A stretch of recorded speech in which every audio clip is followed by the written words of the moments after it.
I think one of the biggest takeaways for me from this exercise is to see the interaction between my soldiers and the community, and the way the community has welcomed them, with open arms to help us do this important training. Over 600 soldiers from 31 Canadian Brigade Group, headquartered in London, Ontario, conducted Exercise Arrowhead Response in Chatham-Kent, Ontario.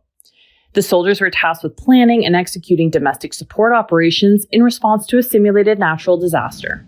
So the whole point of Exercise Arrowhead Response is to exercise our ability as the Canadian Army Reserve to be able to come together and provide support to other government departments and local authorities in response to a request for assistance that may be generated after something like some sort of natural disaster, like a flood or an ice storm or a prolonged power outage, or like what we saw in the last couple of years with the pandemic.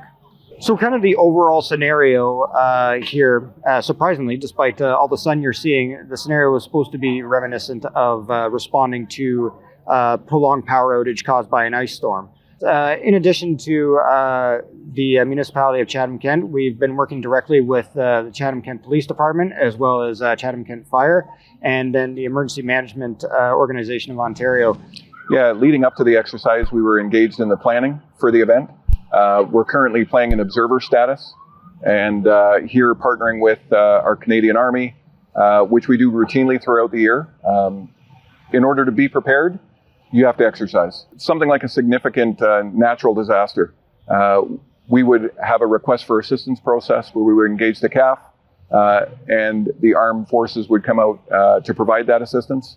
Of course, that's not the time. We don't want to be making the call during an event. That's why in advance we prepare, we exercise together, we plan for these events together to make sure that when a catastrophe does strike, that we're all prepared to respond to assist the residents of Ontario. The troops also participated in an open house where community members met soldiers and first responders and tried out some of their equipment. To invite the community to come and meet a soldier, it's an opportunity that, quite frankly, they don't get very often. And, it's one of those things that helps center our soldiers and help them understand what does it mean to wear the Canadian flag on their shoulder.